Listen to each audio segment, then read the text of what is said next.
आगे पुलकित। Yes, sir. चलिए question number 18 SCB theory complete हो चुके हैं, बस क्वेश्चन एनालिसिस करना है बस। एक्सरसाइज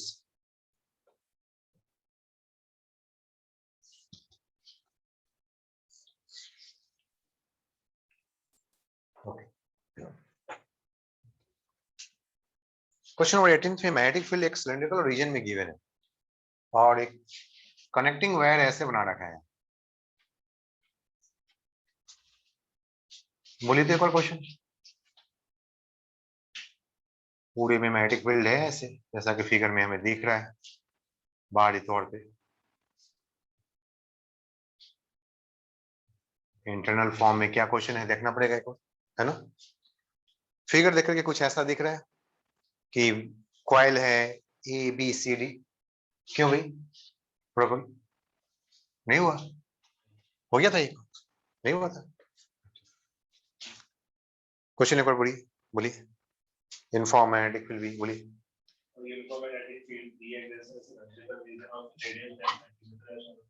अच्छा दिख रहा है, यहाँ पे दिख रहा है कि आराम से, है ना।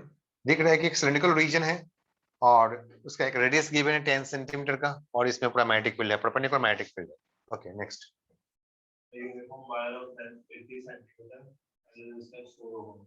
ओके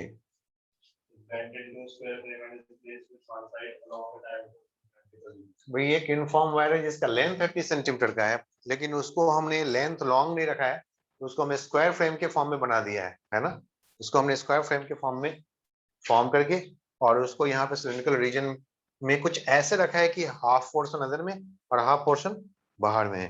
अब तो मुझे दिख भी नहीं रहे किधर है, तुम्हें दिख रहे हैं?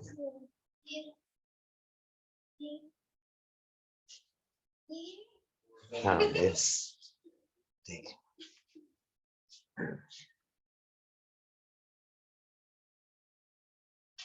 ओके तो हमने पूरा रॉड इसको 4 स्क्वायर फॉर्म में बना दिया। क्या लेंथ है इसका? Total length 80 centimetre. तो एक साइड का लेंथ कितना हो गया? 20 सेंटीमीटर। इसका रेडियस कितना है? 10। तो ये भी रेडियस मतलब ये 10 सेंटीमीटर का इधर है, ये 10 20 ये भी इधर हो गया, है ना। और टोटल इसकी रेसिस्टेंस भी गिवन है, कितना रेसिस्टेंस है?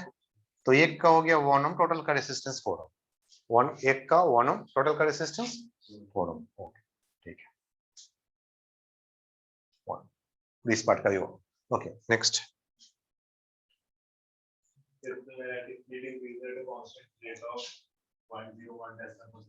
मैग्नेटिक फील्ड जो है इंक्रीज कर रहा है 0.01 टेस्ला, 0.1 टेस्ला पर सेकेंड के रेट से ये इंक्रीज कर रहा है। इंक्रीजिंग है, डिक्रीजिंग नहीं है, इंक्रीजिंग है ना।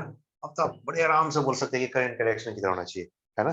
Find the current induced in the frame, find the current induced in the frame. तो dv by dt की वैल्यू गिवन है। जब भी मैग्नेटिक फील्ड, यहाँ पे एरिया तो फिक्स्ड है, एरिया तो फिक्स्ड है, लेकिन पूरे एरिया में मैग्नेटिक फील्ड नहीं है, पूरे एरिया में मैग्नेटिक फील्ड नहीं। क्या इस कॉइल के पूरे एरिया में, ये जो स्क्वायर कॉइल है, क्या इसके पूरे एरिया में मैग्नेटिक फील्ड है? नहीं नहीं, सिर्फ इतना ही पोर्शन में मैग्नेटिक फील्ड है ना। और इधर भी है, लेकिन इधर तो कॉइल ही नहीं है, तो हमारे लिए कोई काम का नहीं, हमारे लिए यूजलेस हो गया। ये वाली पोर्शन में सिर्फ एरिया, तो ईएमएफ इसमें इंड्यूस्ड होगा और इसमें करंट भी होंगे क्योंकि सर्किट कंप्लीटेड है। सर्किट कंप्लीटेड हो तो और करंट मैग्नेटिक फील्ड इंक्रीज कर रहा है तो फ्लक्स इंक्रीज करेगा। बोलिए इसमें कैसा करंट होना चाहिए, क्लॉकवाइज एंटी क्लॉकवाइज? एक ही बार में देख सकते हैं, क्योंकि हमें ओरिजिनल मैग्नेटिक फील्ड के अपोजिट में मैग्नेटिक फील्ड इंड्यूस्ड चाहिए होगा, क्योंकि इंक्रीजिंग वाला केस है। तो हमें इंड्यूस्ड मैग्नेटिक फील्ड ऐसे चाहिए, इंड्यूस्ड मैग्नेटिक फील्ड ऐसे चाहिए, जबकि बी ओरिजिनल ऐसे है क्योंकि इंक्रीजिंग में है, तो ऐसा यही दे पाएगा। करंट ऐसे हो गया भाई, यहाँ पे ऐसे से करंट जाने वाला है। सबसे पहले तो हमने डायरेक्शन निकाल दिया, और अगर हमें इस करंट की वैल्यू चाहिए तो बोलेंगे कि भाई ईएमएफ निकाल दो और रेजिस्टेंस से डिवाइड कर डालो।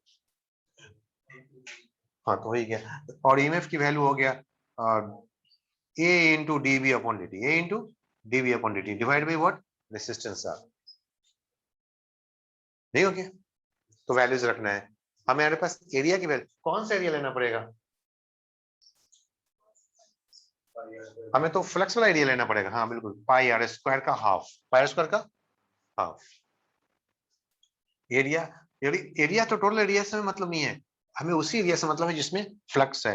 एक्चुअली हो गया D phi B upon D T divide by resistance R, यही तो होंगे। और एरिया हमें लेना पड़ेगा here, this is the area, ये वाली एरिया लेना पड़ेगा, pi R square by 2। Your answer is pi R square by 2। लेकिन इसका रेसिस्टेंस कैपिटल आर से इंडिकेट किए हैं, इसलिए इसकी रेडियस को स्मॉल आर मान लेते हैं, पाई आर स्क्वायर। आंसर आ गया pi R square by 2 D B upon D T. इसकी वैल्यू तो फुल वैल्यू गिवन है, and divide by resistance R. Resistance R कौन सा लेना पड़ेगा? टोटल रेसिस्टेंस, क्योंकि करंट तो पूरे लूप से जाने वाला है। Okay, get the value.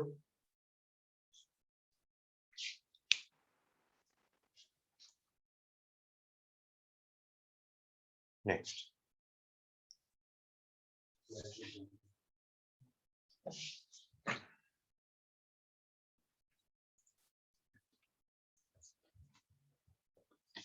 Got answer? आ गया आंसर? चलिए ठीक, ये हो गया। नेक्स्ट 22।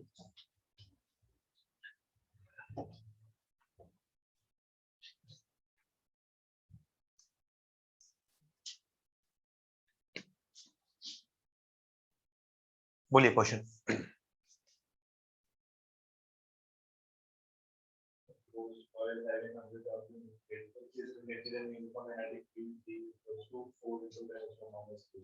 क्लोज कॉइल है, जैसे हमारे पास क्लोज्ड कॉइल था, कहां चला गया फिर? जरा क्लोज कॉइल कैसा क्लोज कॉइल है अभी? 100 टर्न्स वाला। इसमें मैंने 2 टर्न्स का ही क्लोज कॉइल बना रखा है। अब इसमें हमारे पास 100 टर्न्स की क्लोज कॉइल होगा, और इसको रोटेट कराया जा रहा है। कैसे रोटेट कराया जा रहा है भाई? ऐसे या फिर डायमीटर के लॉन्ग? ऐसे डायमीटर के लॉन्ग रोटेट कर, तो डायमीटर को एक्सिस बनाते हुए, और इसको मैग्नेटिक फील्ड में क्या कर रहे हैं? रोटेट करा रहे हैं ऐसे। ठीक है, ऐसे क्लियर है सबको? ओके, तो ऐसे रोटेशन हो रही है। तो पहले मैं इसका डायग्राम ड्रॉ कर लेता हूँ। यहाँ पे ये रहा हमारे पास क्लोज्ड कॉइल, और ये रहा डायमीटर, यहाँ पे वोट कर लिया, और इसके बाद इसको रोटेट करा दिया। किस एंगुलर स्पीड के साथ? ओमेगा के साथ। ओमेगा की वैल्यू गिवन है 100 रिवोल्यूशन पर मिनट। चलो 300 revolution per minute. Okay, 300 revolution per minute, तो 100 रिवोल्यूशन कितने मिनट में हो जाएंगे? 20 सेकेंड। तो 100 रिवोल्यूशन 20 सेकेंड में, 300 रिवोल्यूशन पर मिनट। ऐसे नॉर्मल क्वेश्चन पूछना, कुछ भी नहीं। Okay, magnetic field is perpendicular, magnetic field is perpendicular to it. जो अभी प्लेन है ना, उसके परपेंडिकुलर में है। जब ऐसे एक्सिस पे प्लेन ऐसे, मैग्नेटिक फील्ड है, परपेंडिकुलर मैग्नेटिक फील्ड है। और बी की वैल्यू भी गिवन है, कितने भाई? 4 into 10⁻⁴ Tesla. Okay. About the diameter which is perpendicular to plane, angular velocity is given.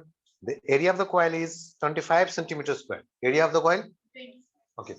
तो इसकी जो एरिया है वो भी गिवन है 25 सेंटीमीटर स्क्वायर। और क्या गिवन है? Resistance of the coil is also given as 4 ohm. Okay, 4 ohm.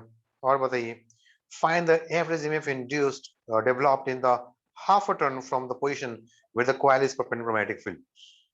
Half a turn, half a turn भाई। अभी this is the initial state। अभी कैसा initial state है? initial state में ऐसे है, तो मैं बोलेंगे कि अच्छा मैग्नेटिक फील्ड अंदर की तरफ जा रहा है, जाने दो। एरिया वेक्टर इधर है, एरिया वेक्टर किधर होगा? वो भी आउटसाइड हो जाएगा, आउटवर्ड, आने दो एरिया वेक्टर। फ्लक्स आ गया, कितना हो गया फ्लक्स? B into A। हम बोले कि इसको हाफ टर्न कर लो, तो जो एरिया वेक्टर इधर दिख रहा था, अब एरिया वेक्टर किधर चला गया? इधर आ गया इधर एरिया वेक्टर। मैग्नेटिक फील्ड ऐसा ही है। अब क्या हो गया? Minus B. अब क्या हो गया? Minus B. तो इनिशियल बी ए है, फाइनल क्या हो गया? हाफ टर्न के बाद माइनस बी हो जाएगा। Not clear? Okay, then what is the average EMF? Average EMF is equal to, average EMF के वाले बताया था, it is the minus delta phi upon delta T. यही आएगा ना? Delta phi by delta T. Final flux की value आ चुका है, माइनस बी है। इनिशियल फ्लक्स की वैल्यू है सिंपली बी है। कितना हो गया भाई? 2BA by delta T. Okay, minus sign का तो इंडिकेशन हमारे किसके लिए है? सेंस के लिए। माइनस साइन का इंडिकेशन सेंस के लिए, जैसा भी प्लस हो या माइनस हो कोई फर्क नहीं पड़ता उससे, है ना। ओके, तो अपने पास आ गया 2BA by delta T, 2BA upon delta T, ये आ रहा है ना। This is the average EMF. अब सभी वैल्यूज डाल दीजिए, सब आएगा आपका आंसर, ऐसे नहीं आ सकते। बी की वैल्यू गिवन है, ए की वैल्यू गिवन है, टाइम की वैल्यू गिवन है, कितने टाइम में हो रहा है? हाफ अ टर्न निकल जाएगा। 1 टर्न, एंगुलर स्पीड क्या है? ओमेगा है। एंगुलर स्पीड क्या है भाई? ओमेगा है। तो हाफ टर्न में कितने टाइम लगने वाले हैं? हमें पता है भाई कि 1 टर्न में 2 पाई अपॉन ओमेगा टाइम लगने वाला है। वन वन कंप्लीट रोटेशन को बोलते हैं टाइम पीरियड। तो what is the time period T? 2 pi upon omega. तो t/2 कितना टाइम लगने वाला है इसमें? t/2। तो यहां से आ गया फिर से 2BA divide by time period t divide by 2, half turn के लिए, for half turn, for half turn,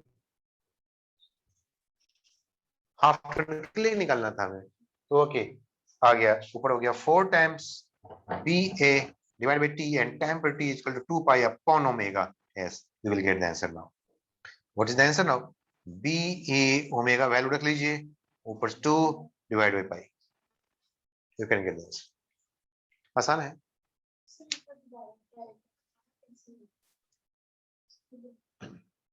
coil जैसा ऐसा दिख रहा है हमें, और उसको प्रैक्टिकली मैंने आपके पास ये भी लेके आ गया कॉइल, और इस कॉइल को बोला कि डायमीटर के अलॉन्ग इसको रोटेट कराया जा रहा है। पहले आपको ऐसे आपके सामने में है, बोला कि मैग्नेटिक फील्ड पहले इसको परपेंडिकुलरली है, तो हमने इसका ईएमएफ निकाल दिया, फ्लक्स निकाल दिया, सॉरी फ्लक्स। कितना फ्लक्स हो गया? बी इंटू एरिया, कितना हो गया? बी ए, पॉजिटिव ले लिया, पॉजिटिव ले लिया। ओके, अब बोला कि इसको हाफ टर्न करो। भाई हाफ टर्न करोगे तो जो साइड मुझे इधर दिख रहा था, अब मैं यहाँ पे कुछ लगा देता हूँ ऐसे, अब आपको दिखेगा तब ऐसे, ये रहा, ये रहा कॉइल, ये होल अब इधर है ना। तो हाफ टर्न करूंगा तो क्या होगा? होल इधर आ जाएगा, ऐसे आ गया, एरिया बदल गया ना। जो पहले एरिया वेक्टर इधर था, अब एरिया वेक्टर किधर चला गया? इधर आ गया। नेगेटिव फ्लक्स कैसा हो गया? Negative flux. हाफ टर्न में नेगेटिव फ्लक्स, अब फुल टर्न में फिर वापस same flux. Same full turn कर देता तो जीरो हो यार। अगला क्वेश्चन में यही है। अच्छा, फुल टर्न में जीरो हो गया, हाफ टर्न में 2 भी हो।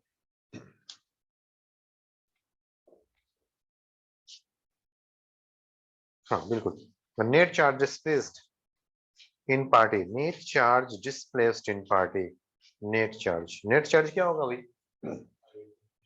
आई तो आई निकालना पड़ेगा। तो पार्ट बी का तो पार्ट ए आ गया आपके पास, पार्ट बी की वैल्यू जीरो हो गया फुल टर्न के लिए, एवरेज में for the full turn zero, क्योंकि इनिशियल फ्लक्स और फाइनल फ्लक्स दोनों सेम हो जाते हैं। Okay, and C charge Q is equal to I into time T. Time T कितना?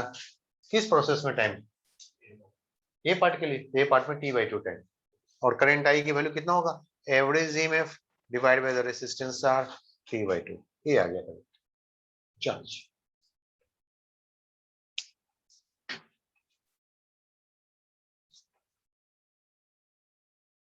अब इसमें 3 क्वेश्चंस थे, एक हाफ टर्न के लिए, एक फुल टर्न के लिए, और तीसरा था चार्ज निकालने के लिए।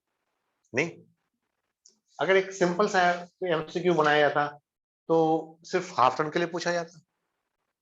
नहीं हो जाएगा, चलो इसको नीट में पूछेंगे सिंपल क्वेश्चन, तो हाफ में पूछ लेंगे या फुल में पूछ लेंगे, और या फिर चार्ज पूछना होता तो कोई अकेले चार्ज इकट्ठे पूछते।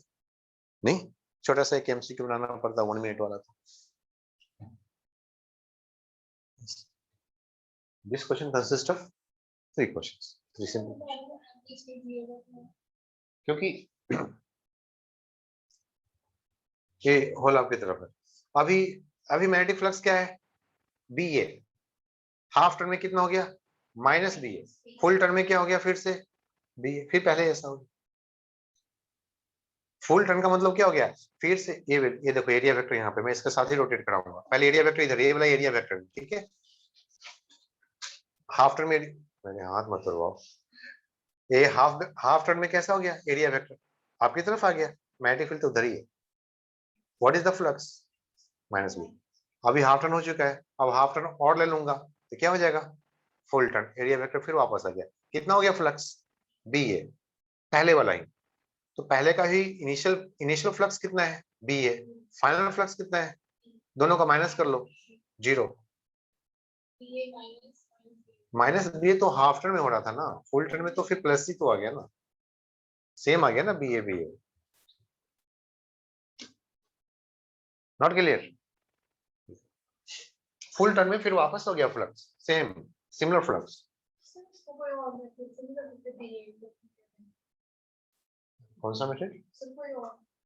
ये तो अपने आप में इतना आसान मेथड, तो क्यों दूसरी चीज क्यों खोजना है, इससे ज्यादा कॉम्प्लिकेटेड? यही ठीक है, इनफैक्ट यही एक मेथड ही है।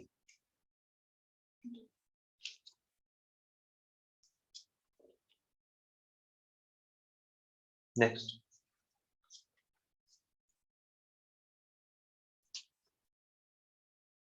क्लियर है पुलकित? Yes, sir.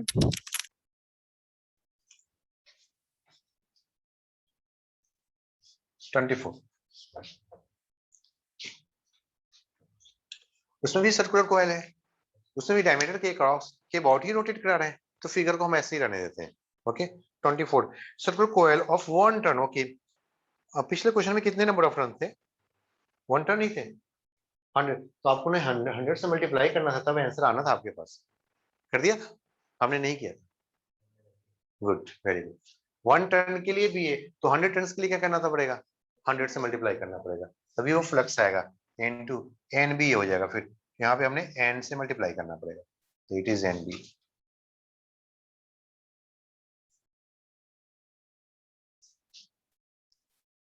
क्लियर है? नंबर ऑफ टर्न्स का रोल समझ में आ रहा है?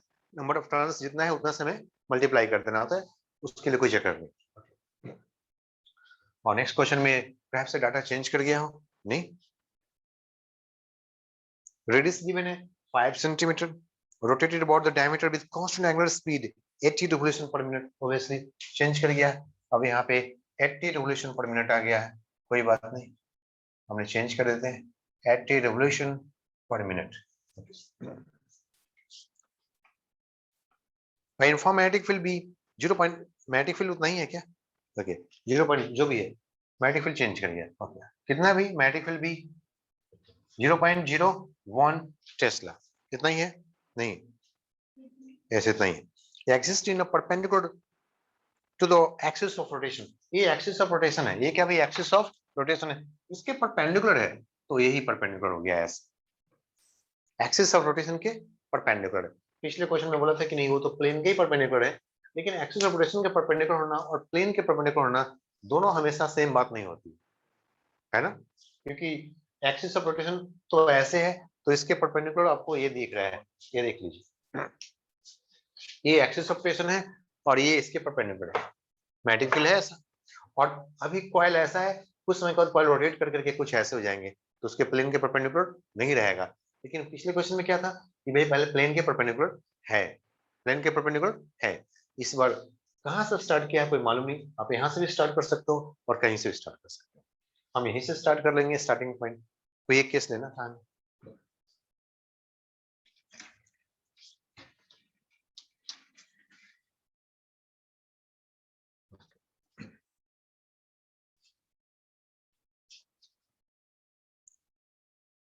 Okay, find the maximum EMF induced and average EMF induced in the coil over a long time, over a long time. Okay, तो इसने ये बोला है कि आपको किसी हाफ रोटेशन के लिए नहीं, लॉन्ग टाइम के लिए निकालना, ठीक है?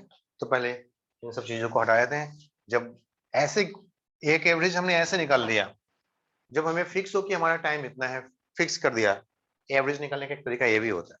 दूसरा,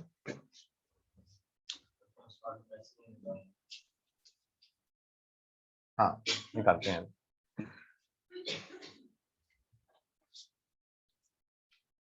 सपोज करें कि इनिशियली टाइम t इक्वल 0 पे ये फिगर हमें दिख रहा है, तो कुछ समय के बाद अब कैसा दिखेगा?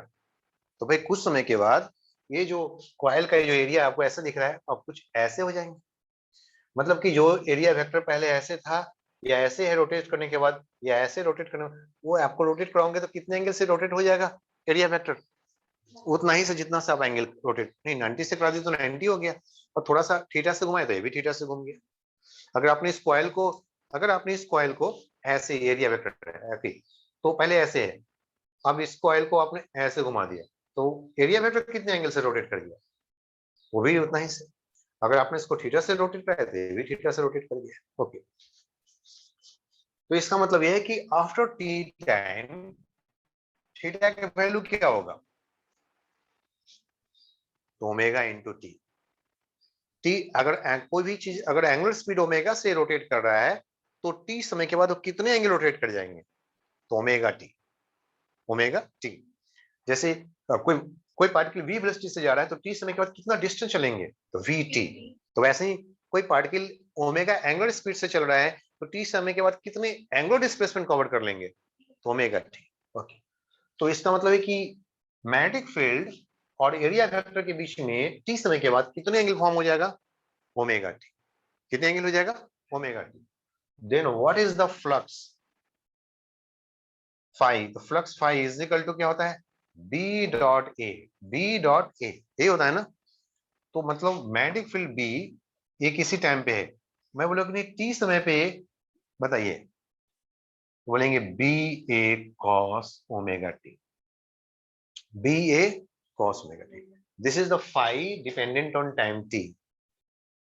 अब आपसे पूछना है कि नहीं what is the EMF induced, तो आप बोलोगे minus D phi T time dependent divide by the time, मतलब डिफरेंस टाइम के रेस्पेक्ट में डिफरेंशिएट कर लिया, क्या आ गया, minus B A by B constant है, एरिया भी कांस्टेंट है, बस यही एंगुलर डिस्प्लेसमेंट ही चेंज करते जा रहा है, ओमेगा टी टाइम के साथ इसको डिफरेंशिएट करना पड़ेगा, D cos omega T divide by time, इसको डिफरेंशिएट कर लिया, क्या हो गया, minus B A cos omega t का टाइम के रेस्पेक्ट में डिफरेंशिएशन, किसको नहीं आता, आता है सब, बोलिए।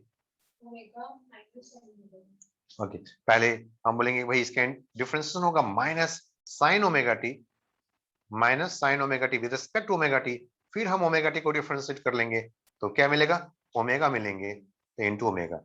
फाइनली हम बोल सकते हैं minus minus plus B A omega sine omega T, this is the EMF. कैसा ईएमएफ है, साइनसोइडल ईएमएफ है, कैसा ईएमएफ है, साइनसोइडल ईएमएफ है। साइनसोइडल ईएमएफ का मतलब होता है साइन कर्व के जैसा ईएमएफ है, ये ऐसे होते हैं साइन कर्व या कॉस।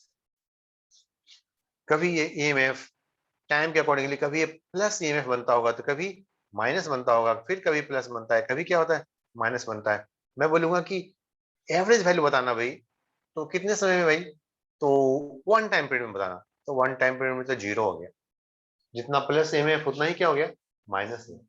नहीं टू में बताना, टू में भी जीरो हो गया, नहीं थ्री में बताओ, फोर में बताओ, इनफिनाइट टाइम पे बताओ, जीरो। नहीं समझा, कैसा कर भाई ये sinusoidal B A omega sine omega t, sine omega t का जो वैल्यू होता है वो प्लस वन से लेकर के माइनस वन तक वैरी करता है। तो प्लस वन होगा तो ऊपर पॉजिटिव में चला जाएगा, माइनस वन होगा तो नेगेटिव में आ जाएगा। कभी यहाँ पे प्लस ई आएगा तो फिर कभी क्या आएगा, माइनस ई आएगा। प्लस सी से लेकर के माइनस सी तक इसकी वैरी करता है। माइनस सी का मतलब होता है कि पोलरिटी चेंज कर रहा है, माइनस सी का मतलब क्या हो गया, पोलरिटी चेंज कर गया, जिधर पहले पॉजिटिव था अब क्या आ गया, उधर नेगेटिव आ गया। ओके, तो what is the average EMF for the one time period, one time period का मतलब ये होता है यहां से चल करके यहां तक आना। तो अगर वन टाइम पीरियड में कितने एवरेज वैल्यू हो गए, तो ग्राफ देख करके हमें दिख रहा है कितना हो गया, जीरो हो गया, जितना प्लस उतना ही माइनस। टू टाइम पीरियड में कितने एवरेज वैल्यू हो जाएंगे, ये भी टू। थ्री टाइम पीरियड में कितने हो जाएंगे, लॉन्ग टाइम में कितने हो जाएंगे, जी। लेकिन मैं बोलूंगा कि नहीं मुझे लॉन्ग टाइम के लिए निकाल के दिखाओ, तो बोले कि लॉन्ग टाइम के लिए उतना ही होगा जितना कि वन टाइम के लिए, है ना। तो make a point, the average value of any sinusoidal wave, इसको साइनसोइडल वेव बोलेंगे, साइनसोइडल फंक्शन बोलेंगे, है ना। साइनसोइडल साइन के जैसा बदलता हुआ, साइन के जैसा वैरी करता हुआ, साइन के जैसा इक्वेशन वाला का ईएमएफ वन टाइम पीरियड के लिए जीरो होगा, लॉन्ग टाइम के लिए भी जीरो। इसलिए लॉन्ग टाइम के लिए जब भी निकलना हो तो कितने टाइम के लिए निकालना पड़ेगा, वन टाइम के लिए। ठीक है, ये हमने ग्राफ के अकॉर्डिंगली आपको लॉजिकली बताया कि इसकी एवरेज वैल्यू क्या आ गया, जीरो आ गया। लेकिन मैं बोलूँ कि नहीं वन टाइम की नहीं, मुझे हाफ टाइम में एवरेज बताना, तो हम हाफ टाइम में एवरेज कैलकुलेट करना पड़ेगा। मुझे t/4 में बताना, मुझे t/4 के लिए कैलकुलेट करना पड़ेगा। t/3 में बताना, t/3 में कैलकुलेट करना पड़ेगा। तब एवरेज तो नहीं होगा जीरो, होगा क्या? नहीं होगा। जितना प्लस और जितना माइनस होने का मौका देंगे तभी कैंसिल होगा। जितना पॉजिटिव हुआ है उतना ही नेगेटिव होने का मौका कब मिलेगा? लॉन्ग टाइम में मिलेगा, या फिर कम से कम कितने टाइम में मिलेगा? वन टाइम में मिलेगा। नहीं मिलेगा? ओके, तो वन टाइम और लॉन्ग टाइम एक। लेकिन अगर मैं एक छोटे टाइम के लिए अगर एवरेज वैल्यू निकालना चाहूं तो कैसे निकाल सकता हूं? तो पहले तो एवरेज वैल्यू निकाला था वहां पे delta phi upon delta T, लेकिन यहाँ पे डेल्टा फाई नहीं है, यहाँ तो इंस्टेंटेनियस फाई है। हर जगह पे अलग अलग फ्लक्स की वैल्यू आ रहा है, यहाँ पे हर जगह पे अलग अलग फ्लक्स की वैल्यू आ रहा है। तो very important thing, note it, to calculate the average thing, important for calculation of average, calculation of average value for any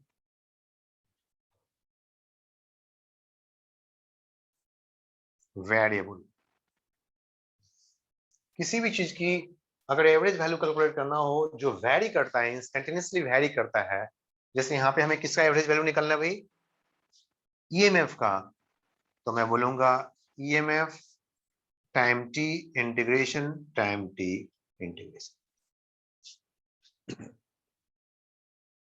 यहाँ पे ईएमएफ कैसा है भाई? Time variation, time variable, time का फंक्शन है। तो ऐसे वैरी वाली चीज का एवरेज निकालना हो तो इंटीग्रेशन ऑफ ई कहां से कहां तक, मुझे जितने भी टाइम के लिए लिखना होगा ना उतने टाइम के लिए इसको इंटीग्रेट करना पड़ेगा। सेम टाइम के लिए यहाँ वन टाइम के लिए जीरो से, वन टाइम पीरियड के लिए तो zero to T, long time के लिए जीरो टू टी। नहीं, मुझे टी1 से टी2 तक जाना है, okay go ahead, T one to T, T one to. So this is the one of the another way of calculation of average value and this is very important।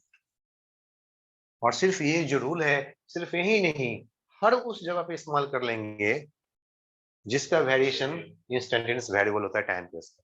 जैसे suppose करो कि कोई वैल्यू जैसे y is equal to a sin omega t, कुछ ऐसे हो गया something. What is the average value of y? We can say y dt integration divide by time. कितने से टाइम के लिए? जीरो से t टाइम के लिए, जीरो से t टाइम।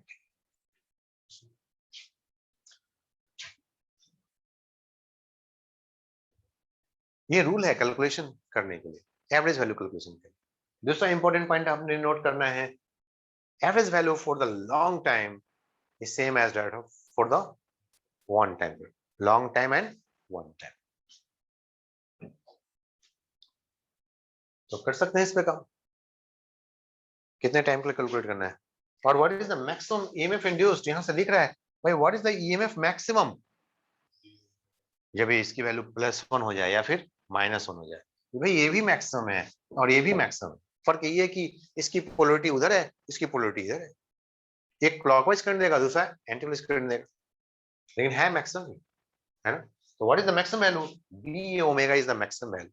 हम इसको ऐसे ही बोल सकते हैं E max sine omega t, ये तो आ गया E max. What is the EMF maximum? B omega, तो आ गया फर्स्ट का answer, B omega is the maximum. Answer डालिए, क्वेश्चन फिगर डालिए, आएगा वहां। Average EMF induced in the long time one time के लिए, average of the squares of EMF induced over a long time, squares का करना होगा तब तो डिफरेंट है। पहले इसका करके देखें।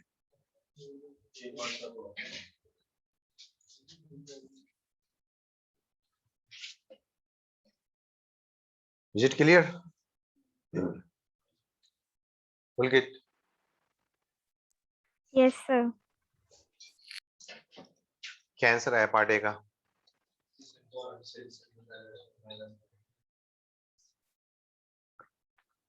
पार्ट बी, पार्ट सी निकालना है, निकालिए।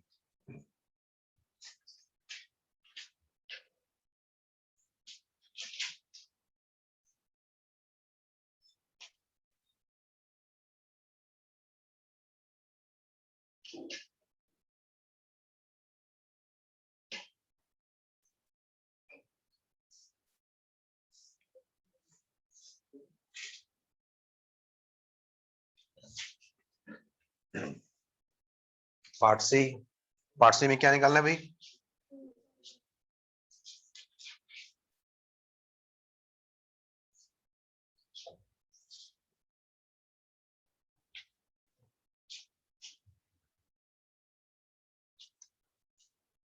ये भी देख लें, इस पॉइंट को भी आप बिल्कुल इंपॉर्टेंटली नोट कर लें। Average value for a long time